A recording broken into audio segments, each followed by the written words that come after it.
Hello friends, welcome to our channel Lakshya academy web. जैसा कि friends practice set को solve करने की वीडियोस में आपको एक वीडियो मिली थी जो 1 तारीख को आपको 9 बजे मिलने वाली थी और उसमें हमने कुछ क्वेश्चन सॉल्व किए थे, बाकी बचे हुए हैं जो आज हम लोग अभी करेंगे। तो आपको पहला वीडियो कैसा लगा हमें कमेंट करके जरूर बताएं और फिर से हम आपको सलाह देना चाहेंगे, रिक्वेस्ट भी करना चाहेंगे कि वीडियो थोड़ा बड़ा होगा तो आप पेशेंस रखें और बिना स्किप किए वीडियो को देखें, क्योंकि कहीं भी कोई भी बात ऐसी नहीं होगी जो हमारे ट्रैक से अलग जाएगी। हम लोग इस पेपर को सॉल्व कर रहे हैं और इसी तरह सॉल्व कर रहे हैं जो हमारे लिए अनुपयोगी हो। तो चलिए बिना देर किए हम वीडियो को स्टार्ट करते हैं। जैसा कि फ्रेंड्स पिछले वीडियो में हमने क्वेश्चंस किए थे, आज हम 11वां नंबर अपना देखेंगे। 11वां नंबर प्रश्न देखिए फ्रेंड्स। प्रश्न में पूछा गया है दिसपुर किसकी राजधानी है? दिसपुर किस राज्य की राजधानी है? ये प्रश्न है। तो फ्रेंड्स हम सबसे पहले आपको ये कहना चाहेंगे कि यदि आपको भारत के सभी राज्य और उनकी राजधानियों के नाम याद नहीं है तो आप सबसे पहले वीडियो को यहीं पॉज करके भारत के सभी राज्यों के नाम एक तरफ लिखिए, उनकी राजधानियों के नाम लिखिए और उन्हें कम से कम 2-3 बार जरूर पढ़िए, क्योंकि किसी भी परीक्षा की तैयारी के लिए जब हम लोग कॉम्पिटिशन एग्जाम की तैयारी करना शुरू करते हैं तो ये बेसिक चीज हमें जरूर तैयार करनी होती है। फिर चाहे कोई भी एग्जाम हो, सेंट्रल लेवल का हो, स्टेट लेवल का हो, राज्य राजधानियां इनसे संबंधित कोई ना कोई प्रश्न कहीं ना कहीं जरूर पूछ लिया जाता है। तो आप अभी ये काम जरूर करें, इसे स्किप ना करें, ताकि राजधानी और राज्यों से संबंधित अगर कोई प्रश्न किसी भी पेपर में हमसे होता है तो वो छूटे ना। और मुझे ये भी भरोसा है कि आपके लिए बहुत टफ नहीं होगा। राज्य लिखे, राजधानी लिखे और थोड़ा उन्हें याद करने की कोशिश करें। तो हमारा यहाँ प्रश्न है दिसपुर किस राज्य की राजधानी है? हमारा पहला ऑप्शन है मिजोरम। तो फ्रेंड्स मिजोरम राज्य की राजधानी है आइजोल, तो ये हमारा ऑप्शन नहीं होगा, ये गलत। बी ऑप्शन है असम। तो असम की राजधानी होती है दिसपुर, तो हमारा सही ऑप्शन होगा ऑप्शन बी। इस पर हम टिक करेंगे और आगे बढ़ जाएंगे। तो इस प्रश्न का सही उत्तर है option B Assam. C option में है अरुणाचल प्रदेश। तो अरुणाचल प्रदेश की राजधानी होती है ईटानगर और सिक्किम की राजधानी है गंगटोक। इसके बाद हम लोग अगला क्वेश्चन अपना देखते हैं, क्वेश्चन 12। उसमें है शौर्य या वीरता के लिए दिया जाने वाला सर्वोच्च सम्मान कौन सा है? यह है करके डैश है, हमें ढूंढना है। यहाँ फ्रेंड्स 4 ऑप्शन दिए गए हैं, अशोक चक्र, महावीर चक्र, कीर्ति चक्र और परमवीर चक्र। तो ए ऑप्शन में है फ्रेंड्स अशोक चक्र। सबसे पहले हम आपको यह बताना चाहेंगे कि प्रश्न में ही पूछा गया है कि शौर्य और वीरता के लिए दिया जाने वाला। तो फ्रेंड्स यहाँ जो ऑप्शन है ये चारों ही शौर्य और वीरता के लिए ही दिए जाने वाले पुरस्कार है। अब इसमें कौन सबसे बड़ा है, कौन सबसे उच्च है, कौन सेकंड नंबर पे है, ये पता करना होता है। उसके बारे में कुछ तथ्य हमें जानने होते हैं। यहाँ ये जरूर जानना है ये चारों ऑप्शन में जो भी सम्मान है वो शौर्य और वीरता के लिए ही दिए जाते हैं। ये चारों में कॉमन चीज है और ये चारों के लिए कम से कम आप ये जरूर याद रख लें कि अशोक चक्र, महावीर चक्र, कीर्ति चक्र और परमवीर चक्र वीरता के लिए दिए जाते हैं। तो हम बात करते हैं अशोक चक्र। हमारा पहला ऑप्शन है अशोक चक्र। फ्रेंड्स हम सभी जानते हैं कि हमारे भारत देश की जो सैनिक व्यवस्था है वो मुख्यतः 3 भागों में बटी है, थल सेना, वायु सेना और नौसेना। तो जल, थल और नभ में सर्वोच्च पराक्रम दिखाने वाले या आत्म बलिदान करने वाले ऐसे वीर पुरुषों को या वीरों को यह सम्मान दिया जाता है अशोक चक्र सम्मान। ये सबसे उच्च भी नहीं है, सबसे कम भी नहीं है, अर्थात इस सम्मान में कोई ऐसा क्रम नहीं आता जिसे हमें याद करना हो। सिर्फ इतना जानना है कि जल, थल और नभ में, अर्थात थल सेना हो, नौ सेना हो या वायु सेना हो, इनमें से सर्वोच्च पराक्रम दिखाने वाले या आत्म बलिदान करने वाले वीरों को इस पुरस्कार से सम्मानित किया जाता है। बी ऑप्शन है हमारा महावीर चक्र। ये जो बी ऑप्शन है महावीर चक्र फ्रेंड्स, ये वीरता के लिए दिया जाने वाला दूसरा सबसे बड़ा सम्मान है। क्वेश्चन में पूछा गया है सबसे सर्वोच्च सम्मान कौन सा है, और जो महावीर चक्र है ये वीरता के लिए दिया जाने वाला दूसरा उच्च सम्मान है। ये हमारा ऑप्शन सही नहीं है, हमारा ये आंसर नहीं है, लेकिन ये आपको क्रम जरूर ध्यान देना है कि यह दूसरे नंबर पर आता है महावीर चक्र। और यह भी उन्हीं लोगों को दिया जाता है जो जल, थल और नभ में, अर्थात थल सेना, नौ सेना और वायु सेना में से सर्वोच्च पराक्रम दिखाते हैं या कुछ समस्याओं से जूझते हैं और अपने देश हित के लिए अपना महत्वपूर्ण योगदान देते हैं। महावीर चक्र में फ्रेंड्स हमें जो एक और फैक्ट जानना है उसका ये है कि जब महावीर चक्र में जो मेडल प्राप्त होता है वीरों को, वो मेडल होता है चांदी का, अर्थात महावीर चक्र में सिल्वर मेडल प्राप्त होता है और यह गोल आकार में होता है। गोल आकार में भी एक और 5 कोण वाला सितारा बना होता है, दूसरी ओर कमल का चित्र होता है और हिंदी और इंग्लिश दोनों भाषाओं में लिखा हुआ होता है महावीर चक्र, और बीच में होता है राष्ट्र चिन्ह। तो ये है महावीर चक्र में प्राप्त होने वाले मेडल का रूप आकार। इसके बाद तीसरा ऑप्शन है फ्रेंड्स कीर्ति चक्र। कीर्ति चक्र शांति के समय या शांति के लिए अभूतपूर्व योगदान देने वाले वीर को यह सम्मान दिया जाता है और यह सम्मान मरणोपरांत भी दिया जाता है। और फ्रेंड्स यहाँ से करंट अफेयर से रिलेटेड एक क्वेश्चन बनेगा जो हमें तैयार रखना चाहिए या हमें याद रखना चाहिए कि वर्ष 2020 का कीर्ति चक्र पुरस्कार किसे दिया गया है। तो वो दिया गया है सूबेदार संजीव कुमार, और इन्हें मरणोपरांत ही दिया गया, उनकी मृत्यु के बाद दिया गया है। फिर हमारा डी ऑप्शन आता है। फ्रेंड्स अभी तक हमने 3 ऑप्शन में देखा, किसी में भी ये नहीं पढ़ा कि ये वीरता के लिए सर्वोच्च पुरस्कार है, तो अर्थात ए बी सी ऑप्शन में से हमारे कोई उत्तर सही नहीं है। अब बचता है डी ऑप्शन जिसमें है परमवीर चक्र। फ्रेंड्स परमवीर चक्र शौर्य या वीरता के लिए दिया जाने वाला सबसे सर्वोच्च सम्मान है, तो हमारा सही उत्तर हो जाएगा ऑप्शन बी। और इसमें भी फ्रेंड्स जैसा कि महावीर चक्र में सिल्वर मेडल मिलता है चांदी का, उसी तरह परमवीर चक्र में कांस्य पदक प्राप्त होता है, अर्थात ब्रॉन्ज मेडल मिलता है, और वो भी गोल आकार में ही होता है, जिसमें एक तरफ इंद्रवज् ये चित्र होता है, दूसरी तरफ हिंदी और अंग्रेजी दोनों ही भाषाओं में परमवीर चक्र लिखा हुआ शब्द होता है। तो ये रहे चारों ऑप्शंस के बारे में, चारों सम्मानों के बारे में, और हमें ये भी पता चला कि हमारा सही उत्तर कौन सा है। तो फ्रेंड्स इसमें से सिर्फ एक ऑप्शन हमारा सीधे सीधे उत्तर नहीं जानना हमें, बल्कि हमने ये जो क्वेश्चन पढ़ा उसके आसपास और भी क्या क्वेश्चन बन सकते थे या हमें क्या जानना चाहिए ये हम साथ में जानें। और हमारे इस वीडियो की यही खासियत है, हमारे इस सॉल्यूशन की यही खासियत है कि हम इस तरह सॉल्यूशन कर रहे हैं। और यकीन मानिए फ्रेंड्स कोई भी पेपर सॉल्व करने का सबसे बेस्ट तरीका यही होता है कि हम एक क्वेश्चन के साथ आने वाले कई क्वेश्चंस की तैयारी कर लेते हैं। तो ये हमारा 12वां क्वेश्चन हुआ।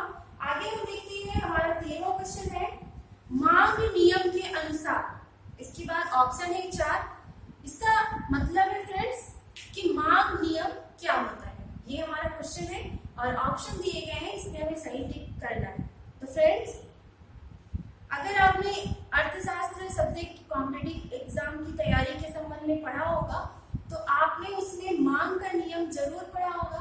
भले आपको चीजें याद ना हो अभी, लेकिन फिर भी कहीं न कहीं ये शब्द आपने जरूर पढ़ा होगा अगर आपने इकोनॉमिक्स पढ़ी है तो फ्रेंड्स, मांग नियम के अनुसार जब किसी वस्तु की कीमत गिरती है तो उसकी मांग बढ़ जाती है, यही है मांग का नियम। और ये है हमारे सी ऑप्शन में, जब कीमत गिरती है तब मांग बढ़ जाती है। तो हमारा सही उत्तर होगा ऑप्शन सी। अगला क्वेश्चन देखिए हम, तारपीन का तेल कहाँ से मिलता है? तो फ्रेंड्स, यहाँ ए ऑप्शन है काजू का छिलका, बी ऑप्शन है चीड़ का पेड़, सी ऑप्शन है यूकेलिप्टस का पेड़, डी ऑप्शन है सिंकोना का पेड़। तो फ्रेंड्स, इस क्वेश्चन में भी बहुत ज्यादा बात करने जैसा कुछ नहीं है, सीधा सीधा सा प्रश्न है और ऑप्शन भी ऐसे हैं जिसमें हम ज्यादा बात नहीं कर सकते। तो इसका उत्तर होगा चीड़ का पेड़। चीड़ के पेड़ से तारपीन का तेल निकाला जाता है। इसमें एक ऑप्शन ऐसा है फ्रेंड्स जिसके बारे में हमें एक बहुत अच्छी लाइन पता होनी चाहिए, क्योंकि यहाँ से कई बार प्रश्न पूछे जाते हैं। जो डी ऑप्शन में है सिंकोना का पेड़। तो फ्रेंड्स, सिंकोना नामक पेड़ की छाल से कुनैन नामक मलेरिया की दवा बनाई जाती है।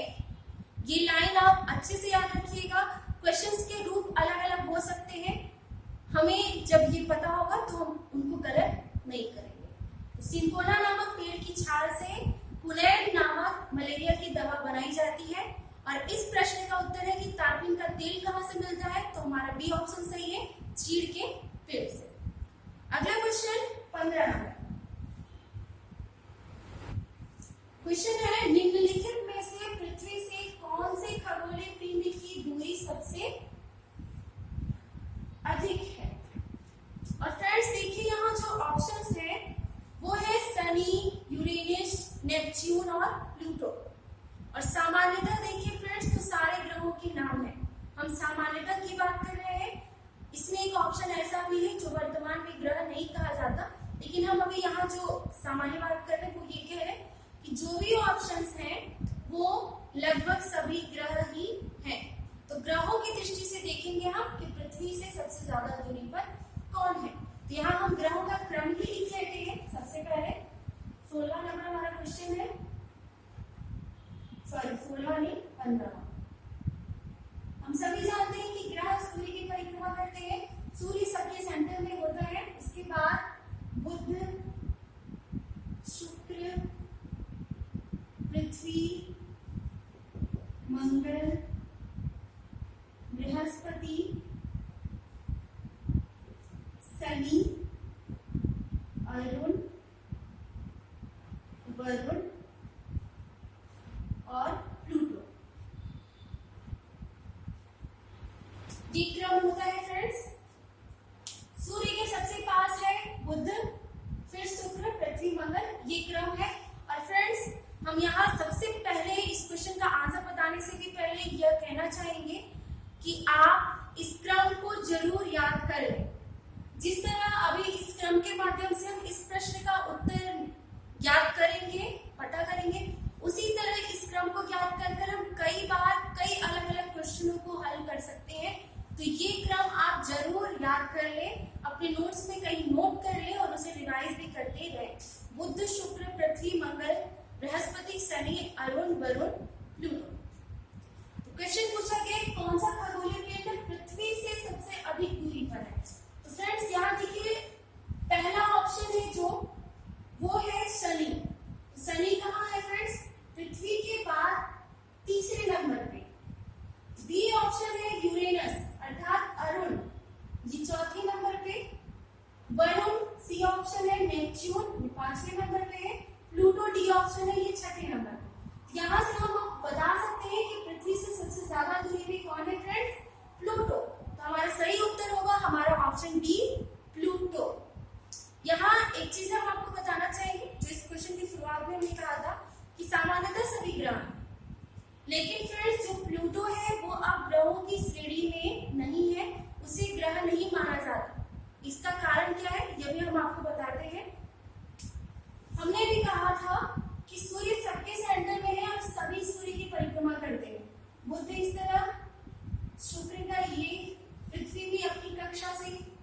मंगल इसी तरह सारे ग्रह चलते हैं। और अगर ग्रह होता तो प्लूटो भी चलता इस तरह से, लेकिन प्लूटो कभी सूर्य को लेकर परिक्रमण करता है, कभी वो बृहस्पति की कक्षा से ही घूम जाता है, कभी अरुण, इस तरह उसकी कक्षा निश्चित नहीं है। और ग्रहों के कारण में भी व्यवधान इस तरह से आता है। इसी वजह से प्लूटो को ग्रहों की श्रेणी से बाहर रखा गया। एक समय पर इसे ग्रहों की श्रेणी में ही रखा गया था, तब ग्रहों की संख्या 9 थी। अब ग्रहों की संख्या प्लूटो को हटा देने पर घटकर 8 हो गई है। तो ग्रहों की संख्या कितनी है? 8। सभी सूर्य की परिक्रमा करते हैं। सूर्य से सबसे दूरी पर कौन सा ग्रह है? वो है वरुण, नेपच्यून। हमारा क्वेश्चन था कि पृथ्वी से सबसे दूरी पर कौन है, तो ग्रह नहीं था फ्रेंड्स। पृथ्वी से सबसे अधिक दूरी पर कौन सा खगोलीय पिंड है, तो इसलिए हम यहाँ प्लूटो का नाम लिख रहे हैं। यही हमारा सही उत्तर होगा। यदि क्वेश्चन होता कि पृथ्वी से सबसे अधिक दूरी पर कौन सा ग्रह है, तो हमारा उत्तर हो जाता वरुण अर्थात नेपच्यून, मतलब ऑप्शन सी। तो आई होप आपको इस क्वेश्चन के सारे डाउट क्लियर हो गए होंगे और आपको समझ में भी आया होगा। एक बार हम आपसे फिर से कहना चाहेंगे कि आप इस क्रम को जरूर याद रख लें, उसे कहीं ना कहीं नोट कर लें, क्योंकि इसके बाद आप कई क्वेश्चन को सॉल्व कर ले रहे हैं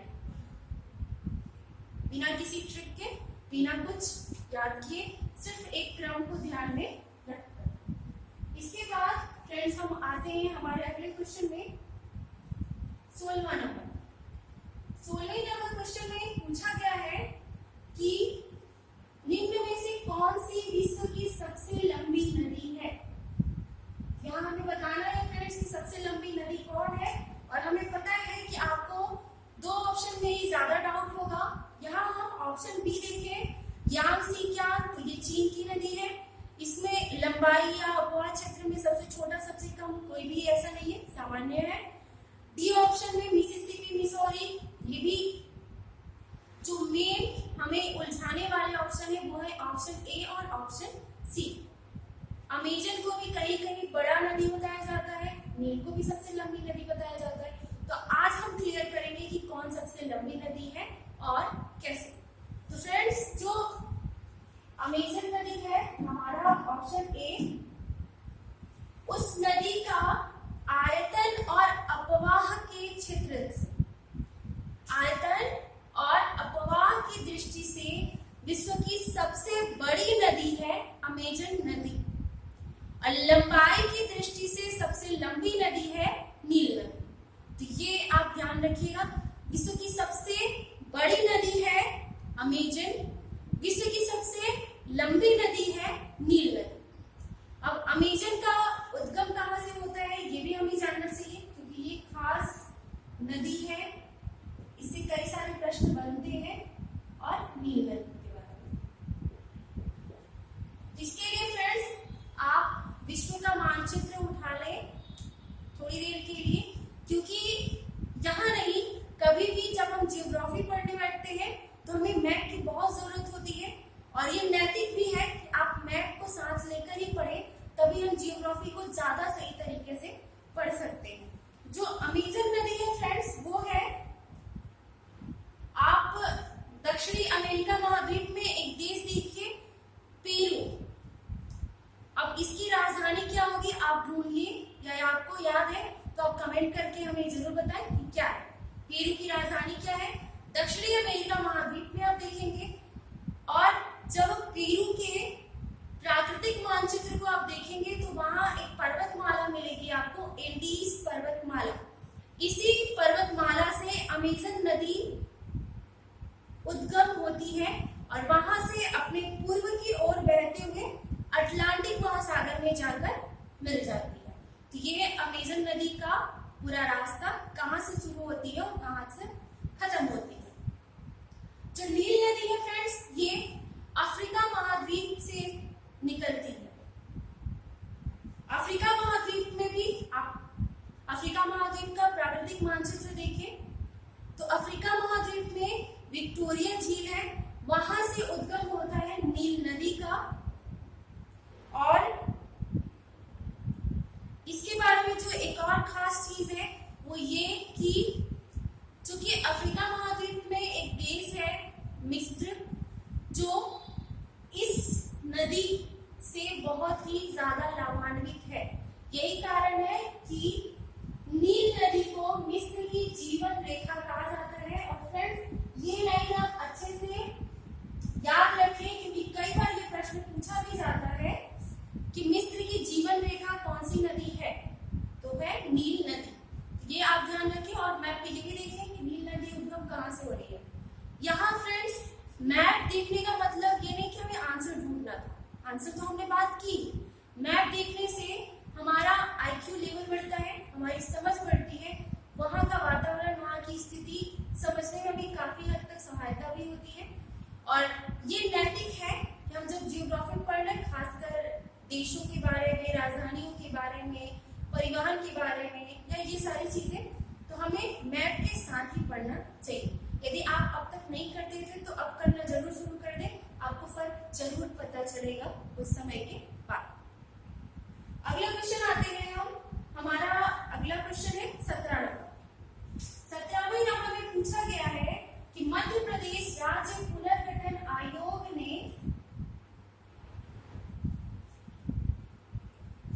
वर्ष 1953 में किस आधार पर राज्यों के गठन की अनुशंसा की थी। तो फ्रेंड्स, जब भारत देश आजाद हुआ तो जिस प्रकार अभी भारत अलग अलग राज्यों में विभक्त है, उस तरह से विभक्त नहीं था। उसके क्षेत्र, अलग अलग रियासतें भी मिली थी, वो भी अलग थी, तो रूप उस टाइम पे बटा हुआ कुछ अलग था। यह सोचा गया, माना गया कि इन्हें फिर से पुनर्गठित करने की जरूरत है और इस काम के लिए कई आयोग बने। मध्य प्रदेश से भी संबंधित कई आयोग आए, कईयों ने अलग अलग सिफारिशें की। उनमें से एक आयोग आया था 1953 में, मध्य प्रदेश राज्य पुनर्गठन आयोग 1953, और उन्होंने अनुशंसा की कि राज्यों का पुनर्गठन भाषा के आधार पर होना चाहिए, अर्थात तेलुगु भाषा वाले लोगों को एक क्षेत्र, एक राज्य दें, कन्नड़ भाषा वाले लोगों को एक अलग राज्य दें। ये अनुशंसा की थी। इसका अन्यत्र विरोध भी हुआ, कई तर्क दिए गए, इसके स्वीकार भी किया गया, वो अलग बात है। हमें जो जानना है वो ये है कि किस आधार पर अनुशंसा की थी। तो ये भाषा के आधार पर, अर्थात हमारा सही उत्तर हो जाएगा ऑप्शन ए। और फ्रेंड्स, एक लाइन ये क्वेश्चन जरूर याद कर लीजिएगा, भाषा के आधार पर गठित होने वाला सबसे पहला राज्य कौन सा है, तो वो है आंध्र प्रदेश। और ये प्रश्न भी कई बार पूछा गया। हम आते हैं हमारे अगले प्रश्न में, 18वां, जिसमें है मध्य प्रदेश के संबंध में कौन सा कथन असत्य है। फ्रेंड्स, इसमें भी ज्यादा हमें कोई बात नहीं करनी, हमें ऑप्शंस देखने हैं और जो ऑप्शन हमें गलत लगे उस पर टिक करना है। तो ऑप्शन ए है मध्य प्रदेश एक स्थल रुद्ध राज्य है। तो फ्रेंड्स, सबसे पहले हमें एक चीज जानना होगा कि ये स्थल रुद्ध राज्य क्या होता है। तो फ्रेंड्स, वह राज्य जिसकी सीमा किसी भी तरह से तटीय नहीं होती, वह स्थल रुद्ध राज्य कहलाता है। या सामान्य शब्दों में कहें, वह राज्य जो पूरी तरह राज्यों से ही घिरा हुआ है, थल से घिरा हुआ है, उसकी सीमा को किसी भी तरह से जल का कोई स्रोत या जल का तट छूता नहीं, अर्थात कोई सागर, समुद्र ये नहीं छूता। ऐसे राज्य होते हैं स्थल रुद्ध राज्य। तो मध्य प्रदेश को आप मैप में देखें तो उसकी सीमाएं 5 राज्यों से लगती हैं भारत के, और उसकी सीमा किसी भी तरह से समुद्र को, किसी भी जल के तट को छूती नहीं है। तो मध्य प्रदेश एक स्थल रुद्ध राज्य है, यह सत्य कथन है, अर्थात हम इस पर टिक नहीं करेंगे। हमारा बी ऑप्शन है कर्क रेखा राज्य के मध्य से होकर गुजरती है। तो फ्रेंड्स, ये भी सही है। और इसके बारे में एक लाइन और जाने कि मध्य प्रदेश के सिंगरौली जिले से होकर कर्क रेखा गुजरती है, ये भी सत्य कथन होगा, इसलिए हम इस पर भी टिक नहीं करेंगे।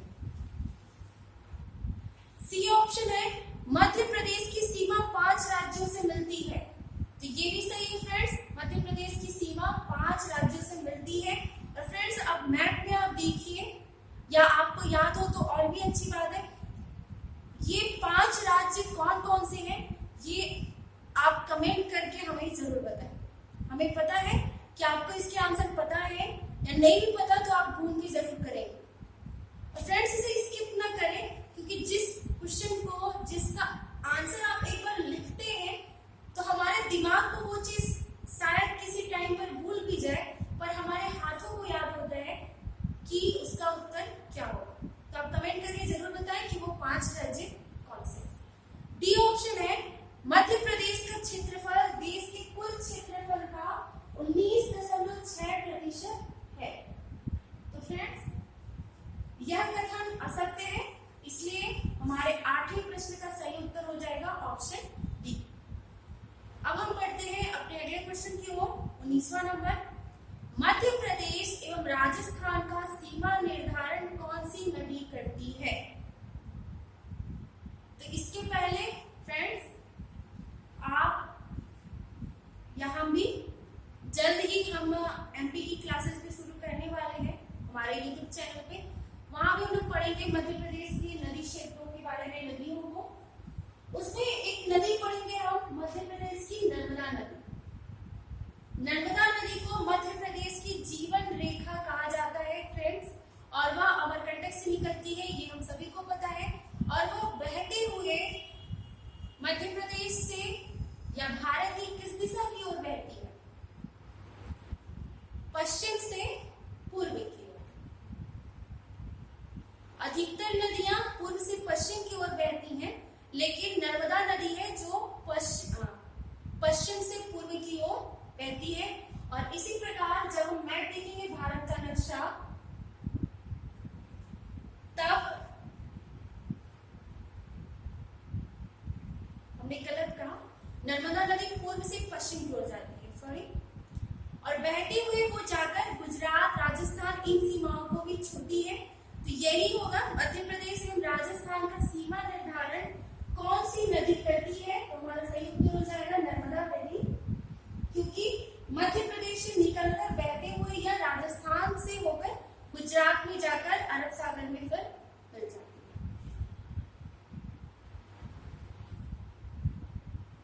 अगला क्वेश्चन देखिए फ्रेंड्स, 20, माता टीला बांध किस नदी पर निर्मित किया गया है?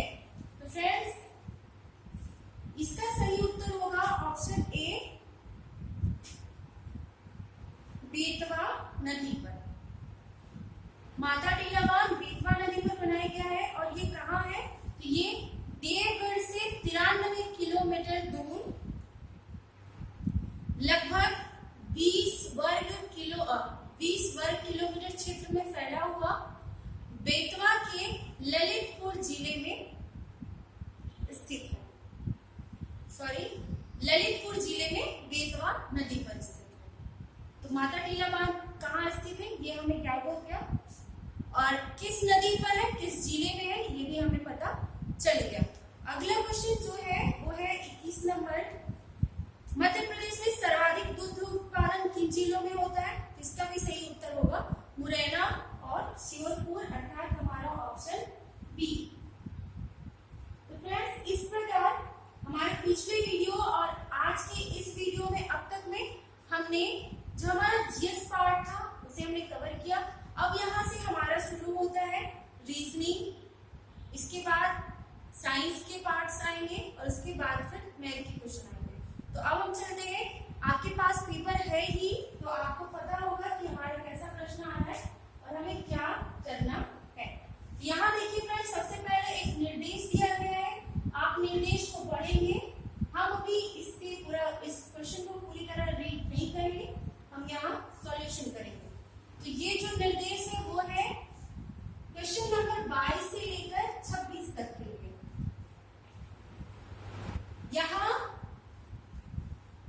बी, डी, ई, एच, के, डब्ल्यू, एम और टी केंद्र की ओर मुंह करके एक वृत्त के गिर्द में बैठे हैं। तो कितने लोग हो गए फ्रेंड्स? 8 लोग, और केंद्र की ओर मुंह करके, तो हम 8 लोगों का स्थान तय कर देंगे। ये जो तीर का निशान है, इसका मतलब है कि केंद्र की अंदर की ओर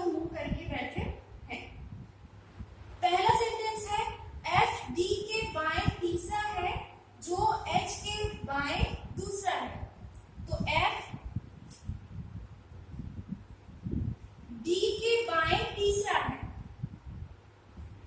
तो अगर यहाँ फ्रेंड्स डी हुआ तो डी का हमारा ये लेफ्ट साइड लेफ्ट है, तो 1 2 3। एफ डी के बाएं तीसरा है, जो अर्थात डी के लिए बोला जा रहा है कि एच के बाएं दूसरा है, अर्थात डी एच के बाएं दूसरा है। तो फ्रेंड्स यहाँ अगर एच बैठेगा तो उसके बाएं साइड दूसरे नंबर पे हो जाएगा डी।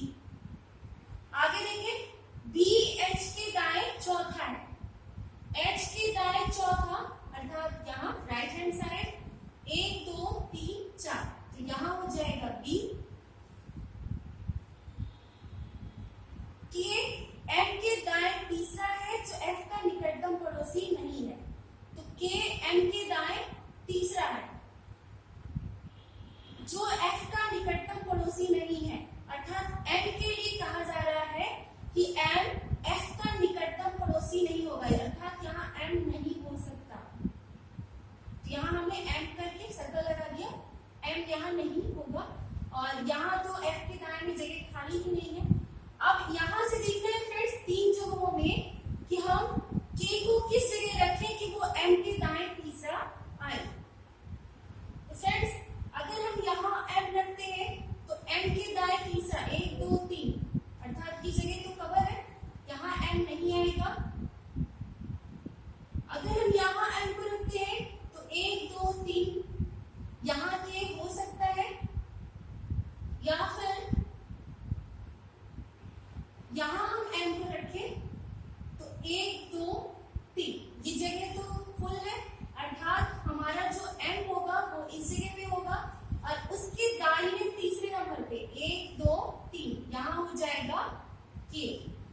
तो हमने एम और के का जगह निर्धारित कर लिया। और फ्रेंड्स अब 2 जगह बचे हुए हैं, एक लाइन और है, टी बी और डी का निकटतम पड़ोसी नहीं है, तो बी के पड़ोस में टी नहीं आएगा, डी के भी पड़ोस में टी नहीं आएगा।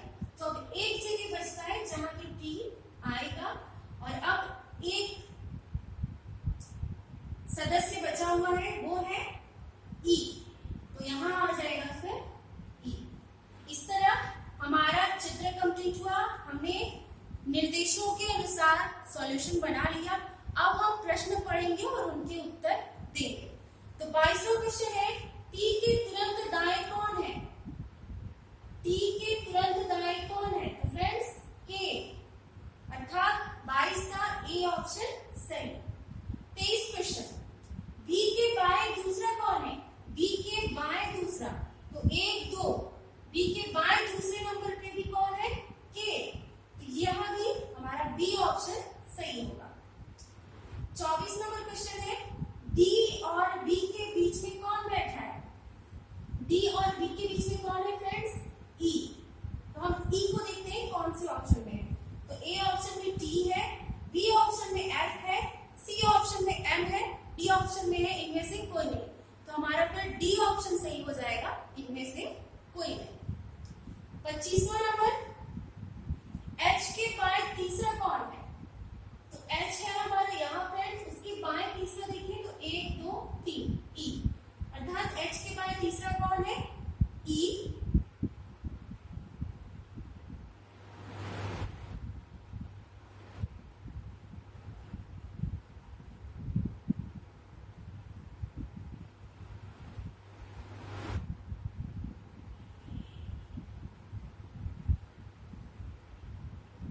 तो अब हमारा यह उत्तर हो जाएगा ऑप्शन ए सही।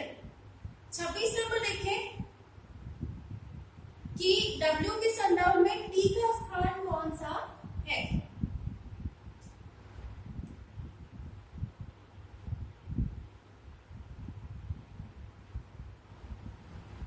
तो यहाँ भी हमारा जो सही आंसर होगा इनमें से कोई नहीं, क्योंकि फ्रेंड्स यहाँ हमें W है।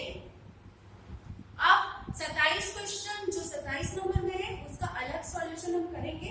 तो यहाँ ये आई होप आपको समझ में आया हो।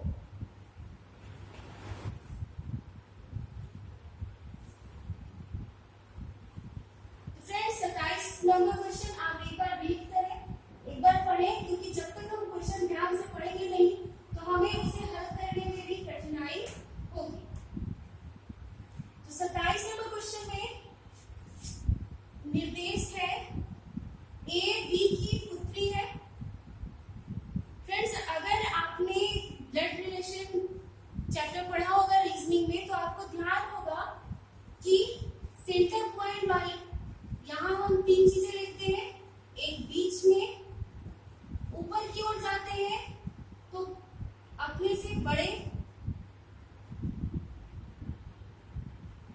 या माता पिता, यहां से नीचे जाते हैं तो बच्चों, ये ऐसे रिलेशन हम बनाते हैं। तो ये ध्यान रखें, बीच में हम खुद को या सामान्यता को रखते हैं, खुद नहीं करेंगे। ऊपर जब जाते हैं तो वहां माता पिता, नीचे जाते हैं तो उनके बच्चे। तो अब हम यहाँ रिलेशन बनाते हैं, ए बी की पुत्री है। यहाँ बता रहा है कि बी की पुत्री कौन है, ए। एक चीज यहाँ भी ध्यान रखेंगे कि पुत्री के लिए ऊपर हम माइनस मार्क लगाते हैं, पुत्र के लिए ऊपर हम प्लस मार्क लगाते हैं। तो बी की पुत्री ए, बी पुत्री तो नीचे जाएगी ए पुत्री है अर्थात माइनस। बी का जेंडर क्या है ये हमें अभी पता नहीं है, तो हम अभी छोड़ देंगे। बी सी की मां है, अर्थात यहाँ बी को महिला बताया जा रहा है जो सी की मां है, अर्थात बी की एक और संतान है सी। यहाँ सी और ए आपस में बहन बहन हो सकते हैं, भाई बहन हो सकते हैं, नहीं पता कि सी का जेंडर क्या है। यहाँ हमने चूंकि ए के भाई बहनों में से कोई एक है सी, तो यहाँ हमने एक लाइन लगाकर बगल में रखा है सी को।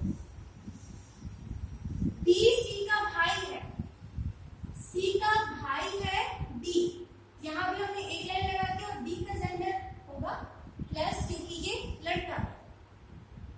यह बताइए कि डी का ए से क्या संबंध है। तो अब बताइए कि डी का ए से क्या संबंध है, अर्थात डी ए का क्या लगता है।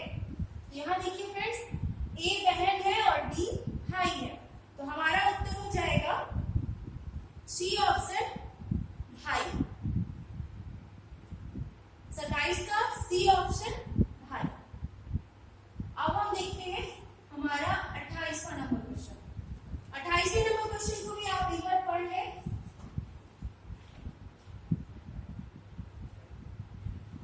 तो यहाँ पे फ्रेंड्स ब्लड रिलेशन वाले ही क्वेश्चन है कि भाई है एक्स का, अर्थात यक्स का भाई, तो यहाँ समानांतर नहीं होगा के, और के को भाई बता रहा है, अर्थात यहाँ हम क्या लगाएंगे प्लस। जेड पुत्र है यक्स का, मतलब यक्स का पुत्र कौन है, जेड पुत्र है, अर्थात यहाँ पे हम क्या लगाएंगे प्लस, और पुत्र है इसलिए हम नीचे जा रहे हैं।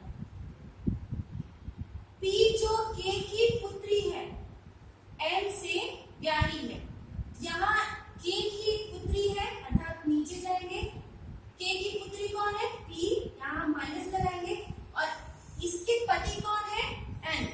तो पति है तो यहाँ हम डबल लाइन लगाएंगे और यहाँ लिखेंगे एन और यहाँ प्लस। जी तथा एक्स परस्पर बहने हैं। जी एक्स, यहाँ हमने देखा कि एक्स और के में भाई बहन या बहन बहन का रिश्ता है। अभी हमें ये नहीं पता कि एक्स का जेंडर क्या है, इसलिए हम पूरी तरह क्लियर नहीं कर सकते, लेकिन यहाँ है कि जी तथा एक्स परस्पर बहने हैं, तो जी भी इसी लाइन में आएगा। जी और एक्स परस्पर बहने मतलब इन दोनों का जेंडर भी महिला है। अब हम देखते हैं कि हमारा प्रश्न क्या है। तो बताइए जी का जेड से क्या संबंध है, जी का जेड से क्या संबंध है। तो फ्रेंड्स जेड की माँ है यक्स और माँ की बहन हुई मौसी, तो जी का जेड से क्या संबंध है, अर्थात जी जेड की क्या लगती है, तो मौसी, अर्थात हमारा बी ऑप्शन सही है। अब फ्रेंड्स यहाँ पर फिर से एक निर्देश दिया गया है, प्रश्न क्रमांक 29 से लेकर 33 के लिए। तो हम पहले निर्देश पढ़ेंगे और फिर उसके अनुसार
शुक्र, शनि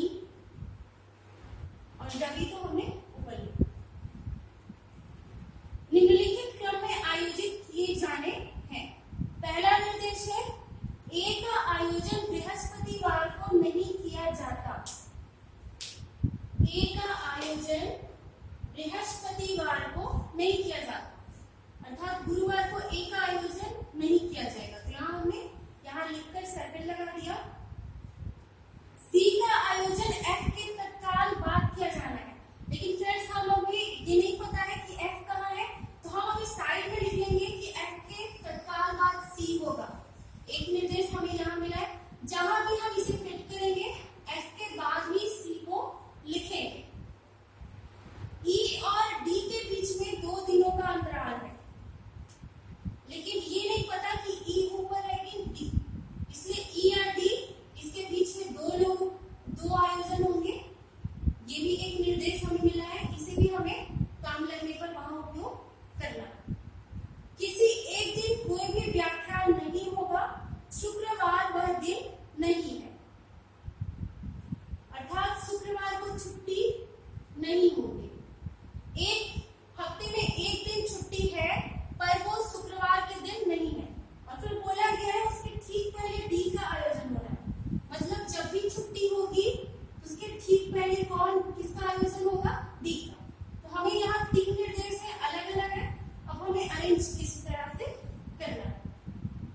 5वां निर्देश है, बी का आयोजन मंगलवार को किया जाना चाहिए। तो फ्रेंड्स मंगलवार को बी का आयोजन ये कंफर्म है, तो यहाँ हमने लिखा।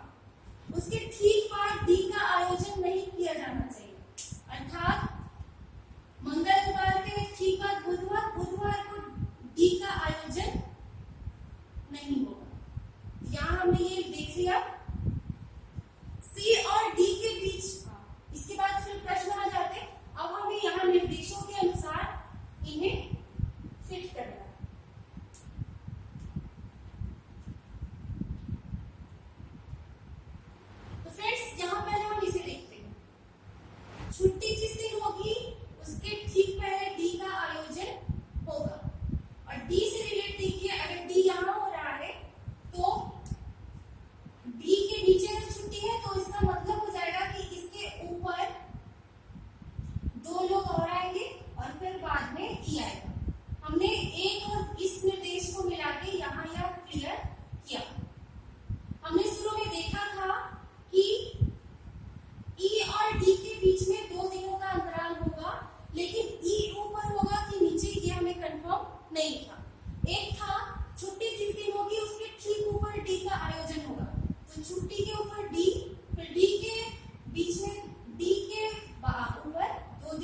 आते हैं तो सी के लिए कोई जगह नहीं, तो यहाँ आ जाएगा एफ और यहाँ हो जाएगा सी।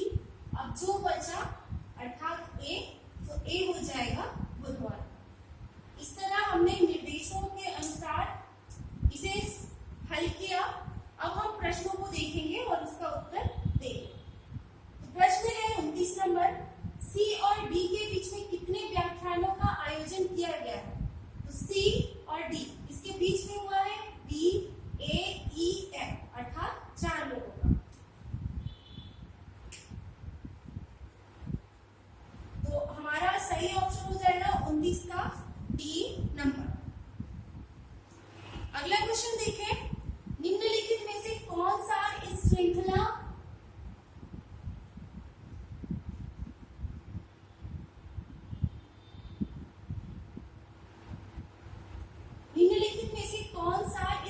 का अंतिम व्याख्यान है? तो फ्रेंड्स,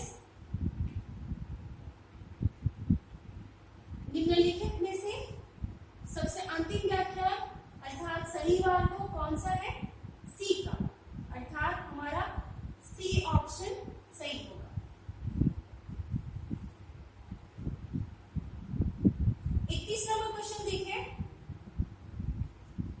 व्याख्यानों के आयोजन के संपूर्ण क्रम को ज्ञात करने के लिए कौन सी सूचना अपेक्षित नहीं है?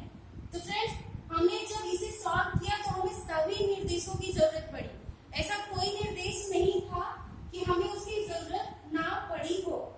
तो अर्थात इसमें हम लगाएंगे हमारा डी ऑप्शन, सभी अपेक्षित है, मतलब हमें सभी निर्देशों की जरूरत है। 32 नंबर क्वेश्चन है, व्याख्यान एफ का आयोजन किस दिन किया जाएगा? तो व्याख्यान एफ का आयोजन किस दिन होगा? शुक्रवार को। तो ये कौन सा ऑप्शन है आप टिक करें। कौन से दिन कोई भी व्याख्यान नहीं है? तो छुट्टी किस दिन है फ्रेंड्स? सोमवार को, अर्थात हमारा बी ऑप्शन सही है। तो इस तरह हमने ये क्वेश्चंस किए। आई होप आपको समझ में आया होगा।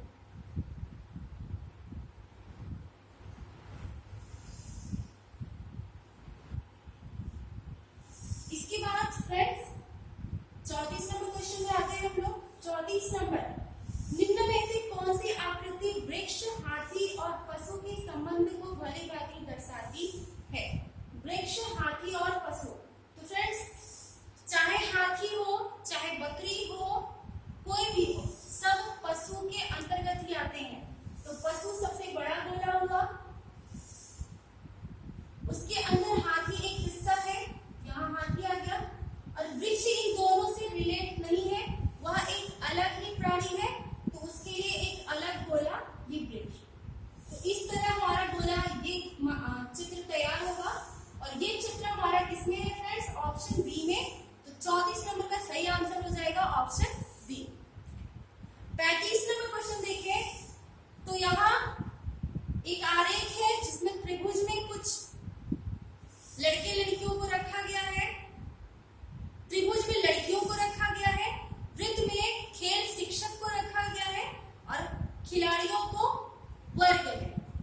तो अब हमें इसका उत्तर बताना है जो प्रश्न पूछा गया है। लड़कियों को व्यक्त करने वाले आरेख के अंश में जो लड़कियां खिलाड़ी तो है पर खेल शिक्षक नहीं है, अर्थात लड़कियों को व्यक्त करने वाला कौन सा है फ्रेंड्स? त्रिभुज 35 नंबर क्वेश्चन के लिए। और जो लड़कियां खिलाड़ी तो है, अर्थात खिलाड़ी देखना है, अर्थात वर्ग वाले को देखना है, लेकिन खेल शिक्षक नहीं, अर्थात ऐसे अंक को ढूंढना है जो त्रिभुज और वर्ग दोनों में हो लेकिन वृत्त में ना हो। तो फ्रेंड्स, ऐसा जो अंक है वो है बी, जो यहां आ रहा है इस तरह से। तो जो बी है वो त्रिभुज और वर्ग में आ रहा है, वृत्त में नहीं आ रहा। तो हमारा सही उत्तर होगा बी, जो कि बी ऑप्शन में ही है। तो हमारा बी ऑप्शन सही होगा। आगे फ्रेंड्स 36 से 40 के लिए निर्देश है कि प्रत्येक प्रश्न में पहले एक कथन दिया गया है, उस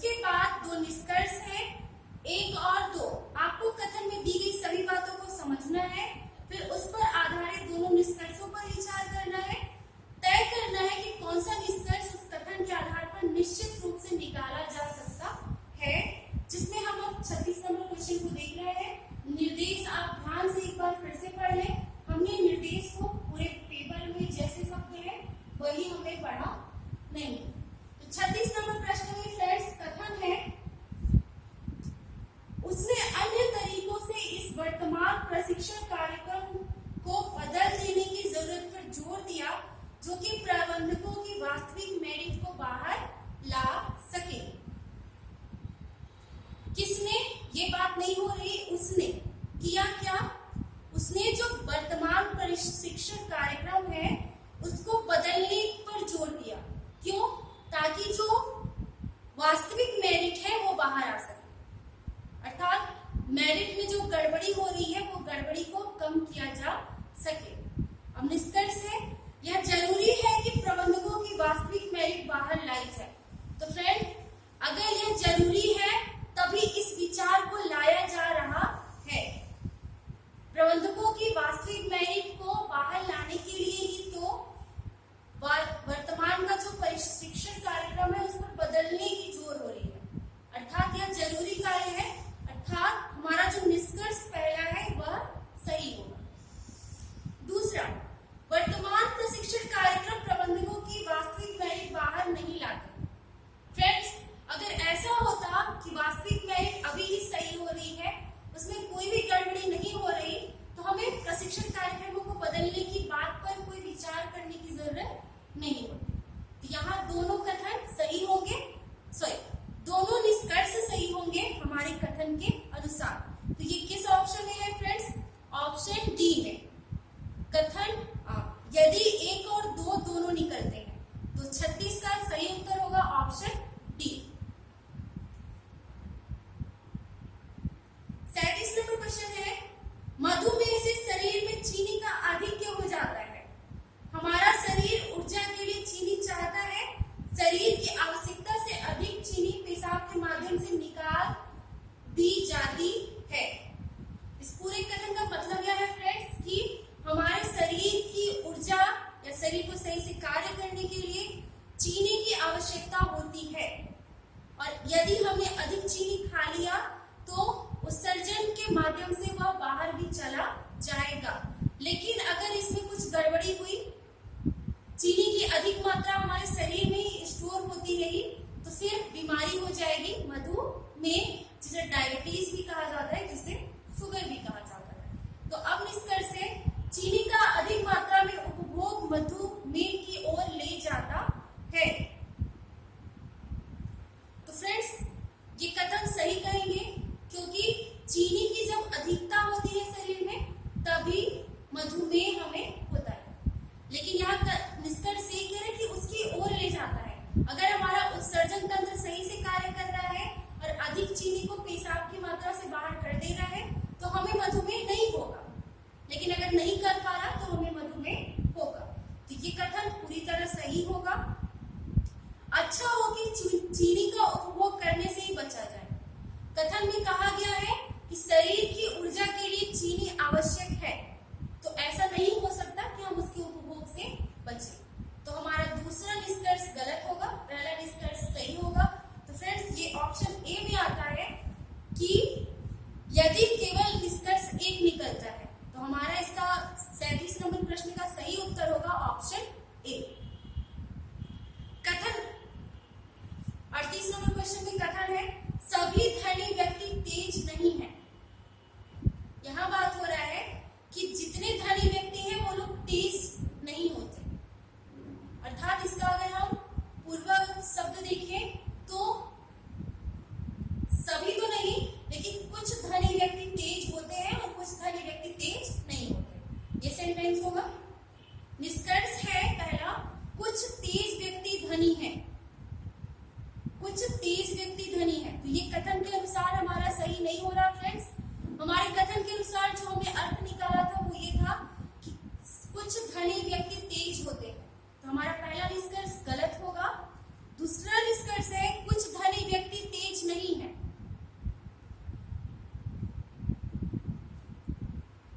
कुछ धनी व्यक्ति तेज नहीं है। यहाँ जो कथन में था वो यही कह रहा था कि कुछ धनी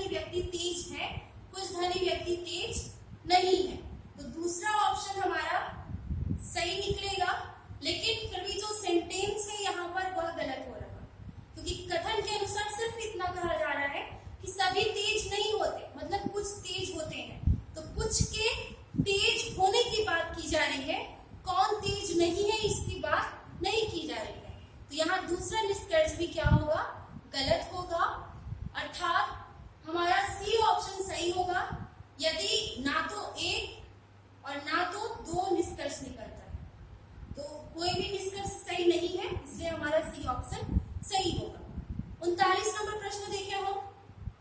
कथन है वयस्कों की शिक्षा में वृद्धि देश के विकास और वृद्धि में सहायक हो। यहाँ कहा जा रहा है कि यदि वयस्क लोगों को पूरी तरह सही से शिक्षित किया जाए तो देश का विकास और वृद्धि इसमें सहायक है। निष्कर्ष है शिक्षित लोग नई खोज कम ही करते हैं। फ्रेंड्स, निष्कर्ष है कि शिक्षित लोग नई खोज कम करते हैं। अगर नई खोज कम करते हैं तो फिर शिक्षित करने की जरूरत क्या है? कथन भी कहा था कि यदि वयस्कों को शिक्षित करेंगे तो देश का विकास और वृद्धि होगा। तो देश के विकास और वृद्धि में खोज ज्यादा से ज्यादा होते हैं तब होता है। तो यहाँ कथन के अनुसार जो पहला निष्कर्ष है वो गलत है। दूसरा निष्कर्ष है विकासशील देशों में शैक्षिक अनुपात अधिक है। तो शैक्षिक अनुपात कहाँ कम है कहाँ ज्यादा है इसकी तो बिल्कुल बात ही नहीं हो रही कथन में, इसलिए यह भी गलत होगा। तो यहाँ भी 39 नंबर प्रश्न में भी सी ऑप्शन सही होगा, ना तो निष्कर्ष एक ना तो निष्कर्ष दो। 40 नंबर प्रश्न देखें तो कथन है भारत के शहरी एवं ग्रामीण क्षेत्रों में विकास समान नहीं है। अर्थात कथन में यह कहा जा रहा है कि शहरों की तुलना में गांवों में विकास कुछ अलग है, शहरों में कुछ अलग है। यहाँ फ्रेंड्स ध्यान दीजिएगा, यह बात नहीं की जा रही कि ग्रामीणों में विकास कम है शहरी में ज्यादा है। बात केवल इतना है कि इनका विकास दोनों बराबर नहीं, और हमें सिर्फ इतना ही अर्थ निकालना है।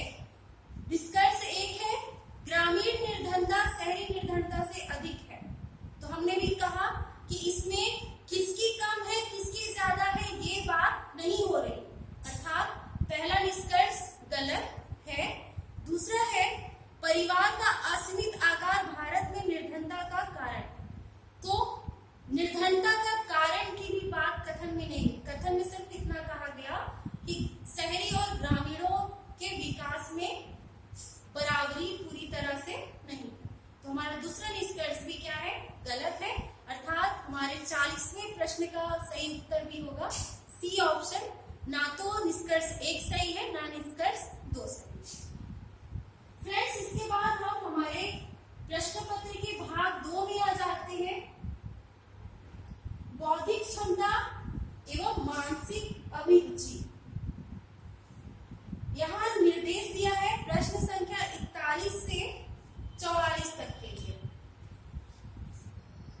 41 से 44 तक के लिए निर्देश है दिए गए विकल्पों से संबंधित शब्द या अक्षर या संख्या को चुनिए। तो फ्रेंड्स 41 नंबर प्रश्न हम देखते हैं। यहाँ है ABC अनुपात HIJ समानुपात OPQ, फिर अनुपात के बाद क्वेश्चन मार्क। तो हमें क्वेश्चन मार्क का बताना है कि क्या होगा। तो फ्रेंड्स यहाँ हम पहले देखें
क्रिएटिव राइटर लिखता है, उसे शब्दों में बांधता है, कई पेज तैयार करता है, तब पुस्तक तैयार होती है। तो पुस्तक के जन्मदाता कौन होते हैं? लेखक। तो 43 का सही उत्तर हो जाएगा ऑप्शन ए। 44 नंबर क्वेश्चन देखिए फ्रेंड्स। तो यहाँ भी हमें कोडिंग डिकोडिंग वाले प्रश्न मिला है। 44 नंबर यहाँ है CEGI अनुपात XVTR समानुपात DFHJ अनुपात क्वेश्चन मार्क। यहाँ भी हम पहले नंबरिंग कर लेंगे फ्रेंड्स। सी कौन से नंबर पे आता है? 3, 5, 7, 9। आप इसे जरूर याद रखें। आप कोडिंग डिकोडिंग वाले चैप्टर को एक बार देख लें और उसके ये क्रमांक थोड़ा ध्यान देने की कोशिश करें। फिर प्रैक्टिस करने के बाद आपको खुद ही याद हो जाएगा, इसमें कोई बहुत बड़ी बात नहीं है। यहाँ होगा 24, 22, 20, 18। तो फ्रेंड्स यहाँ देखें 3 के बाद सिर्फ यहाँ देखिए हम, तो यहाँ दो अंक बड़े हैं, +2, +2, +2। यहाँ -2, -2, -2, यही हुआ है। एक का हम देखते हैं यहाँ C से X कैसे लिया गया।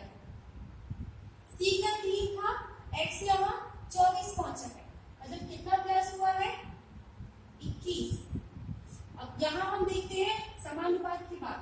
यहाँ है 4, 6, 8, 10।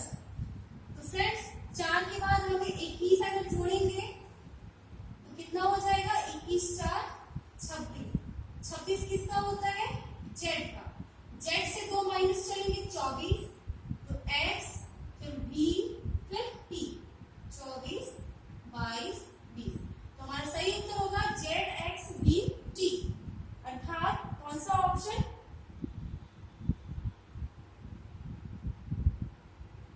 D option. हमारा डी ऑप्शन सही होगा। आगे हम चलते हैं अपने अगले क्वेश्चन में। आप इन्हें सही से देख लें। और फ्रेंड्स कोडिंग डिकोडिंग ऐसे चैप्टर्स हैं जिन्हें हम किसी क्वेश्चन को रट के करके प्रश्न पत्र हल नहीं कर सकते। हमें इसकी थ्योरी को या इसमें जो पैटर्न चलता है वो हमें समझना होता है बस।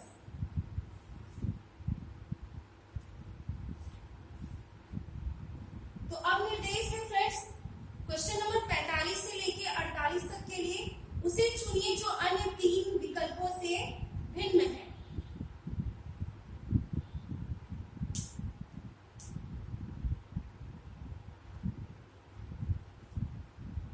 नंबर क्वेश्चन है RPSZ, बी ऑप्शन में है AIUE, सी ऑप्शन है QRTM, डी ऑप्शन है NOMR। तो फ्रेंड्स आप यहाँ एक अलग चीज खुद से अब तक देख चुके होंगे। बी ऑप्शन देखिए वहां है AIUE। हम इंग्लिश में जो स्वर और व्यंजन पढ़ते हैं AEIOU ये स्वर, तो देखिए बी ऑप्शन में केवल स्वर वाले वर्ड है, बाकी सब में मिक्स सब चीजें। तो हमारा बी ऑप्शन सही हो जाएगा, बाकी सबसे अलग। 46 नंबर क्वेश्चन है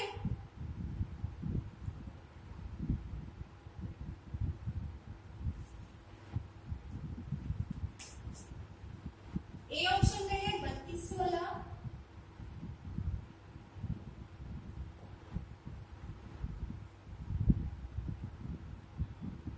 बी में है 23 38, सी में है 32 05 और डी में है 20 15।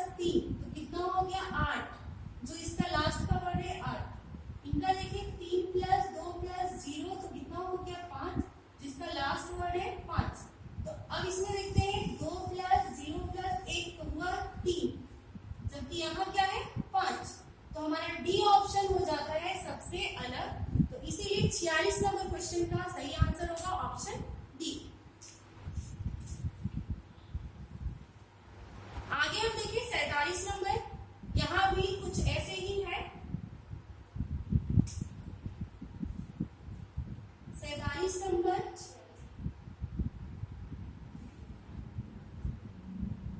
ए में है B C D E, B में है, ए ऑप्शन में था B C D E, B option में था जे के एल एम, सी ऑप्शन में था एस टी वी यू और डी ऑप्शन में डब्ल्यू एक्स वाई जेड। तो फ्रेंड्स अगर आप यहाँ ध्यान दें तो ए बी और डी ऑप्शन में जहां से शुरुआत हुई उसके बाद क्रम लगातार चल रहा है, B C D E S और जे के L M W X Y Z. लेकिन सी ऑप्शन देखिए एस टी यू भी होना चाहिए, लेकिन एस टी भी यू है, तो यहाँ हमारा सी ऑप्शन सबसे अलग है, इसीलिए 47 नंबर प्रश्न का सही उत्तर हो जाएगा ऑप्शन सी।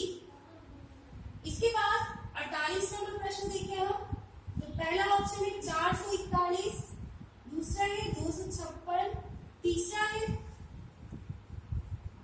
481 और चौथा है 361। तो फ्रेंड्स अगर हमने मैथ पढ़ने की शुरुआत की होगी और वहां पर हमने बेसिक में शुरुआत में वर्ग खंड ये सब पढ़ा होगा, तो आप यहाँ देख सकते हैं 441 21 का घन, 256 16 का घन, 441 21 का वर्ग, 256 16 का वर्ग, 481 किसी का वर्ग नहीं होता, 484 होता है, 361 होता है 19 का। यहाँ 481 सबसे अलग है, इसीलिए सी ऑप्शन हो जाएगा इसका उत्तर। फिर से निर्देश है फ्रेंड्स, प्रश्न क्रमांक 49 और 50 दिए गए विकल्पों में से कौन सा निम्नलिखित शब्दों का सार्थक आरोही क्रम दर्शाएगा।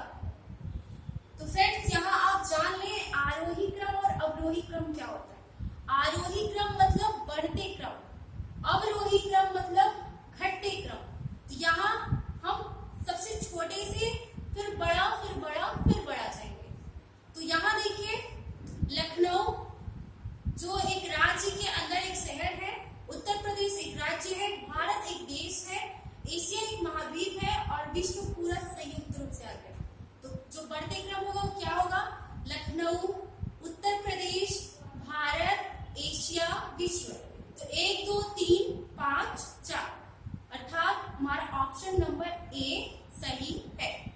इसी प्रकार 50 नंबर क्वेश्चन में देखें तो सैकड़ा दहाई है, हमारा जो आरोही क्रम करना है बढ़ते क्रम, तो इकाई दहाई सैकड़ा हजार 10,000 लाख ये क्रम चलता है।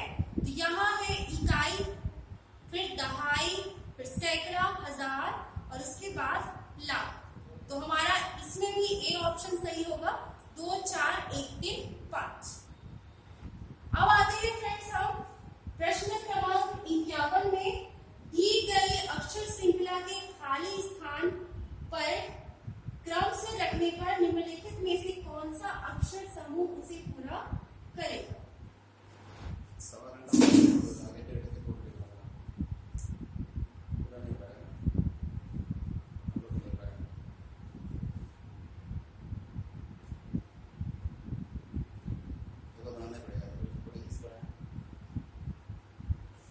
तो फ्रेंड्स यहाँ पर हमने 50वें क्वेश्चन तक कंप्लीट किया। इसके बाद हमारा एक वीडियो और बनेगा सॉल्यूशन के लिए, जो आपको कल मिलेगा, चैनल पर अपलोड हो जाएगा। चैनल पर